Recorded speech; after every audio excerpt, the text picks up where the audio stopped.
Kembali di Kompas Siang Saudara, pasca ramainya aksi bersih-bersih seremonial sehari sebelumnya, pembersihan pantai di Kedonganan, Badung, Bali kembali dilakukan dengan pola rutin oleh TNI dan DLHK. Kegiatan ini merupakan aksi harian yang memang telah berjalan lama, terutama saat memasuki musim sampah periode Desember hingga bulan Maret. Meski dilaksanakan dengan personel yang lebih sedikit, pembersihan tetap menjadi bagian dari respons atas sorotan publik setelah teguran Presiden Prabowo terkait sampah di Bali. Selengkapnya kita simak wawancara jurnalis Kompas TV Putu Farah dan juru kamera Jipayana Putra di kawasan Pantai Kedonganan, Badung, Bali.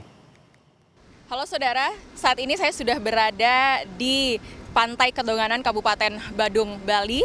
Dan saat ini di hari Rabu tanggal 4 Februari tahun 2026 sedang dilaksanakan kegiatan pembersihan sampah pantai yang dilakukan oleh anggota TNI dan petugas DLHK Kabupaten Badung. Jadi pembersihan ini dilakukan dari pukul 7 pagi hingga selesai.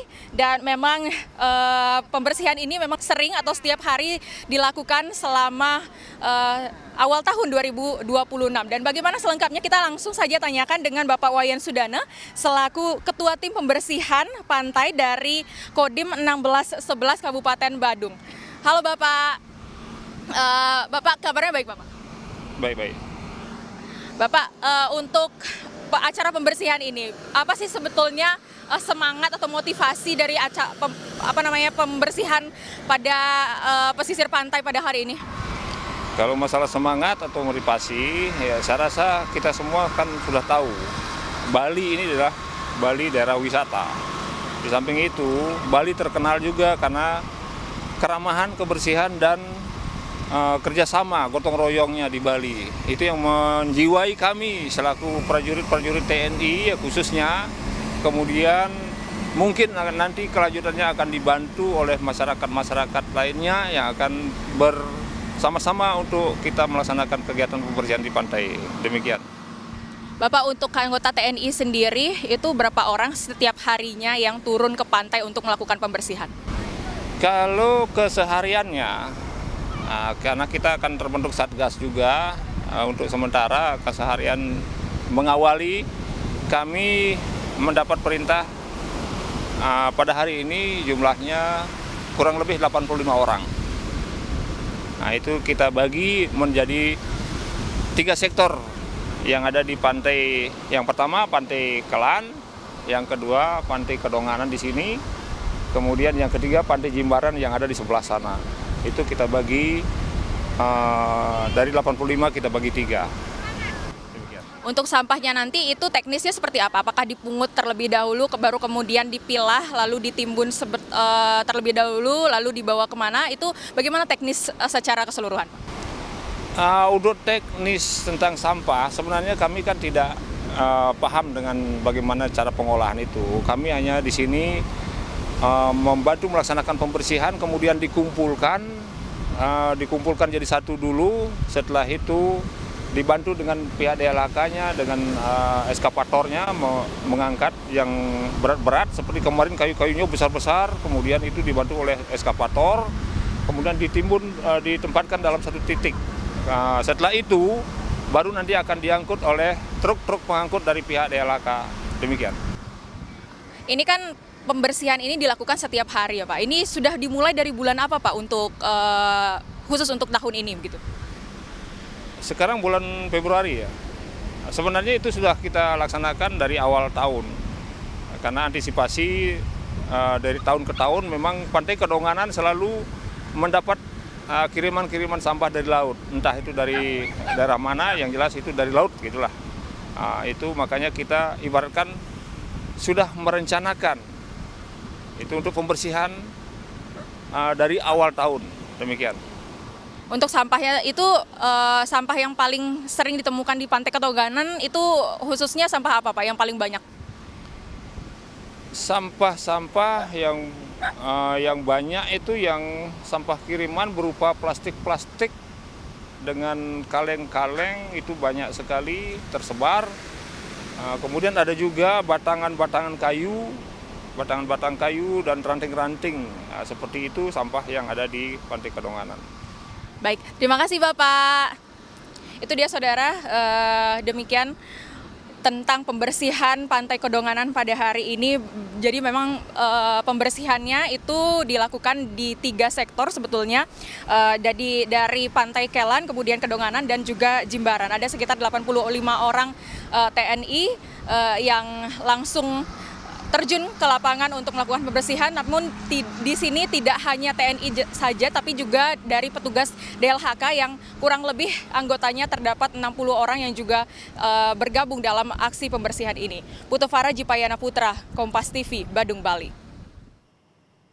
Sebelumnya Presiden Prabowo Subianto menyinggung soal kondisi pantai Bali yang saat ini dinilai kotor. Presiden menceritakan dirinya menerima masukan dari tokoh Korea yang sempat mengunjungi Bali dan menyampaikan jika saat ini kondisi Bali sangat kotor. Turis mau datang melihat sampah. Indonesia indah, dia mau datang lihat kumuh. Dia mau ke Bali. Pantai Bali kotor. Saya di Korea ketemu tokoh-tokoh di Korea, menteri-menteri, jenderal-jenderal, kadang-kadang ya tentara dimanapun, dia nggak pakai basa-basi, bicaranya apa adanya. Dia ngomong ke saya, dia bilang, Your Excellency, I just came from Bali. Oh, Bali so dirty now. Pantai kita, ini halaman kita, ayo kita bersihkan, rame-rame, korve.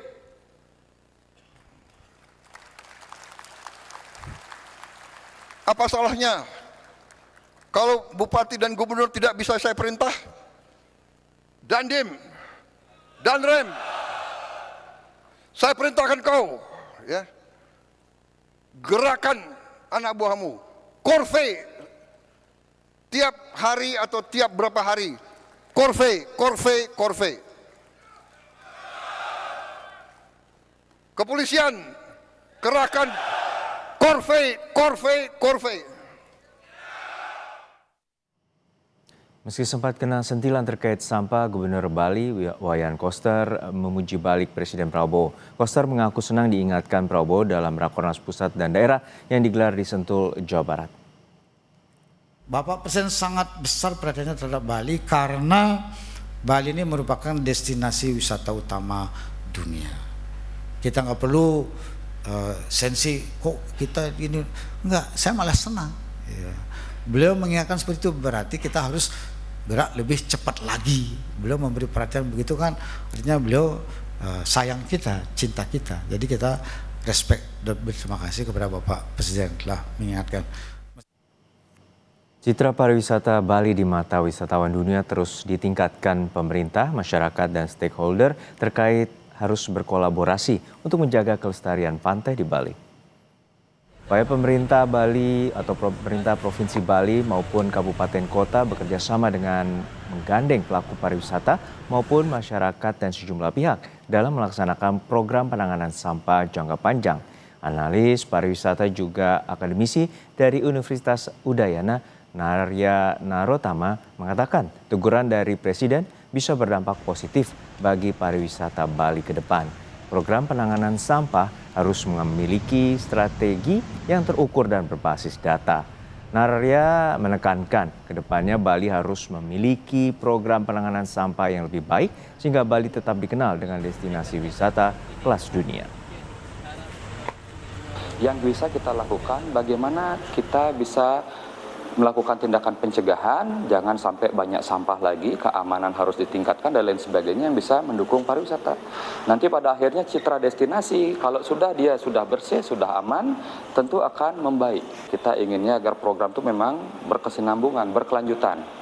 Jadi jangka panjang Bali memiliki program penanganan sampah yang baik, kemudian memang betul aman, lestari, indah, sebagaimana Bali yang kita kenal sebagai destinasi wisata kelas dunia.